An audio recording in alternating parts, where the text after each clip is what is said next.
और दोस्तों आप सभी का फिर स्वागत है हमारे म्यूजिक स्टेशन में। दोस्तों जितने लोग भी नशा मुक्ति केंद्र में होते हैं सभी को बताना चाहेंगे कि हमारे कार्यक्रम में जब हम नशा छोड़ने लगते हैं या छोड़ते हैं तो हमारे साथ क्या जुड़ा हुआ है। हमारे साथ हमेशा एक ये चीज भी जुड़ी होती है कि हम कभी भी दोबारा रिलैप्स नहीं हो सकते हैं। जैसे हम यहां से नशा छोड़कर जाते हैं तो एक संभावना हमेशा बनी रहती है। क्या संभावना बनी रहती है? रिलैप्स। क्या बना रहता है? रिलैप्स। सारे बोलिए रिलैप्स। रिलैप्स का मतलब क्या हुआ?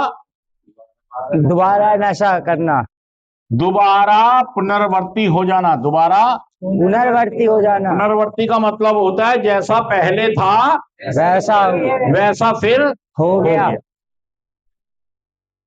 मतलब आप जितने भी लोग यहां बैठे हैं, अगर मैं कह दूं अपनी मर्जी से आ जाओ, अभी किसी को अंदर कहा जा रहा था आ जाओ बाहर क्लास में, और वो क्या कह रहे थे? नहीं हमें कोई जरूरत नहीं है। घर बर्बाद हो गया, नौकरी बर्बाद हो गई, जिंदगी बर्बाद हो गई, फेफड़े बर्बाद हो रहे हैं, गुर्दा बर्बाद हो रहा है, दिल हार्ट बिल्कुल बेकार हो रहा है, बेचैनी हो रही है, शराब पी के दिल ठीक हो जाता है, दिमाग ठीक हो जाता है, लेकिन क्लास में नहीं बैठ। सीखना नहीं है, सीखना नहीं है, क्योंकि वो नाराज है, क्योंकि वो नाराज है। उनको जबरदस्ती क्रेन से उठा के लाया गया है। कैसे लाया गया है? क्रेन से। वो आने को तैयार नहीं है, वो आने को तैयार नहीं है। कह रहा मुझे सब पता है। क्या कह रहा है? सब पता है। ये क्या सिखाएंगे मुझे? ये क्या सिखाएंगे मुझे सब आता है। सब। देखिए रिलैप्स की कुछ वजह होती है, रिलैप्स की कुछ वजह होती है। यहां से जाके जब आप दोबारा नशा करेंगे उसकी कुछ वजह होती है। सच कह रहा मैं झूठ कह रहा हूं? रिलैप्स की वजह है ये जो अंदर से जिनको लेके आए हैं। अगर इतने ही आप अपने पे काबू रखते तो आपको घर वाले कभी नशा मुक्ति केंद्र में नहीं भेजते यार। वो देखिए आपके घर वालों ने बहुत सारे प्रयास किए, आपको अचानक सेंटर नहीं भेज दिया एकदम। पहले आपने स्वयं को समझाया था कि अली हसन इतना नशा मत करके सब बर्बाद हो जाए, कभी कभी कर ले। पहले आपने स्वयं को समझाया। पहले जब इलाज की बात भी नहीं आई थी, फिर आपके घर वालों ने समझाया, मां ने, पिताजी ने, भाई ने, डांट से भी और फटकार से भी और प्यार से भी। वो भी समझ में आपके नहीं। नशा कम होने की बजाय बढ़ गया। और इधर से आपका काम धंधा रोजगार नौकरी ये सब चीजें आपकी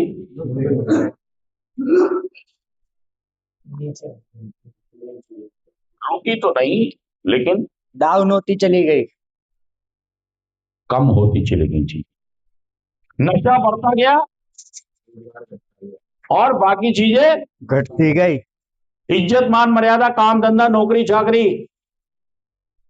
सब घटता गया। सुकून शांति ये तो सब घटता गया और नशा बढ़ता गया। लड़ाइयां कलेश बढ़ता गया। देख लो आप यार, आपके पास आपकी बीवी तो है लेकिन तुमसे बात करने को तैयार नहीं है। क्योंकि खुश नहीं है। क्योंकि खुश नहीं है। आपका बैंक बैलेंस तो है लेकिन जीरो है। और कईयों के तो खाते खुले ही नहीं, कईयों के तो खाते ये तो भाई साहब देखने को भी तैयार नहीं है। ये तो क्योंकि इनको लग रहा है मुझे गलत भेज दिया, मुझे गलत भेज दिया। मैं सेंटर का केस, मैं इतनी पीने वाला नहीं हूं, मैं अपने आप नशा छोड़ देता हूं। देखिए नशा छोड़ना एक चीज है और छोड़े रखना एक चीज। तो देखिए एक जो एडिक्ट है, क्या है? एडिक्ट। इस बात को आप ध्यान से, ये जो एडिक्ट है, जो शराबी है, जो नशेबाज है, ये इसके साथ रिलैप्स जुड़ा हुआ है। दोबारा नशे करने के हालात हमेशा इसके साथ जुड़े हुए हैं। यहाँ आप जितने भी लोग बैठे हैं, ऐसा नहीं है कि आपने नशा छोड़ा नहीं है, नशा छोड़ा है आपने, नशा, और एक बार नहीं कई बार छोड़ा है। नशा छोड़ा है लेकिन दोबारा से फिर उसी को रिलैप्स कहते हैं। हमने छोड़ा नशा लेकिन छोड़े रख नहीं पाए, और फिर दोबारा से हम नशा। देखिए, जो भी एक बच्चा 10वीं या 12वीं पास करता है, वो बोर्ड के पेपर जो देता है, आपके यहाँ भी हो सकता है ना कोई, कौन जो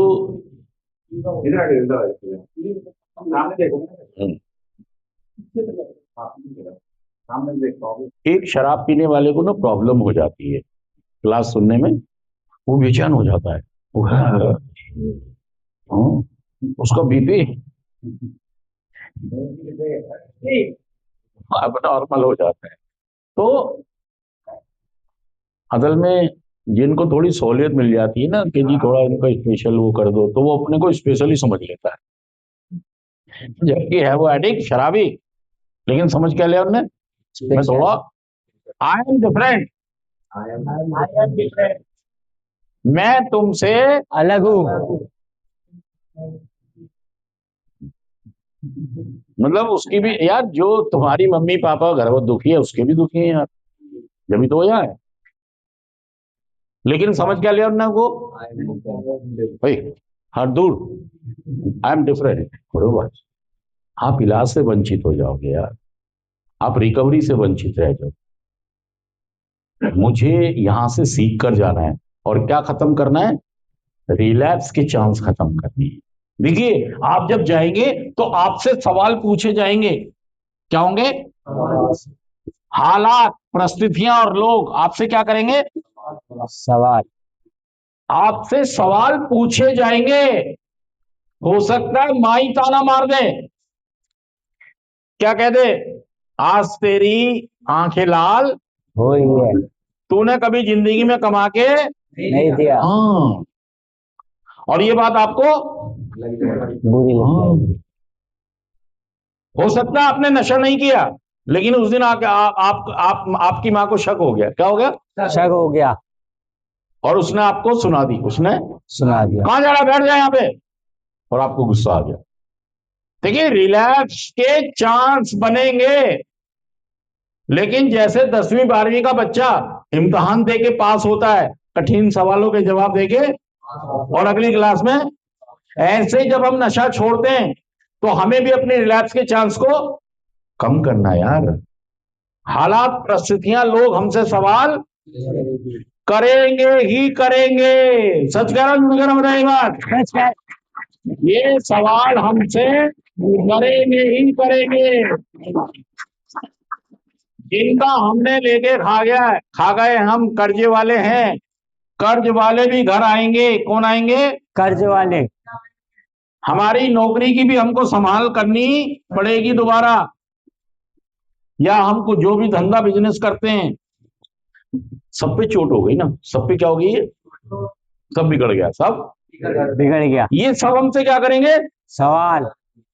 नशा छोड़ते ऐसा नहीं है ये सब चीजें ठीक हो जाएंगी, समय लगेगा, समय लगेगा, हमसे सवाल होंगे, हमसे सवाल हालात भी करेंगे। हो सकता है हालात हमारे मुताबिक ना हो सकता है हमारे पड़ोसी, गली मोहल्ला, मतलब जिंदगी एक चुनौती बन जाएगी, जिंदगी एक चुनौती बन जाएगी, और ये हमसे सवाल करेगी कि जवाब दो।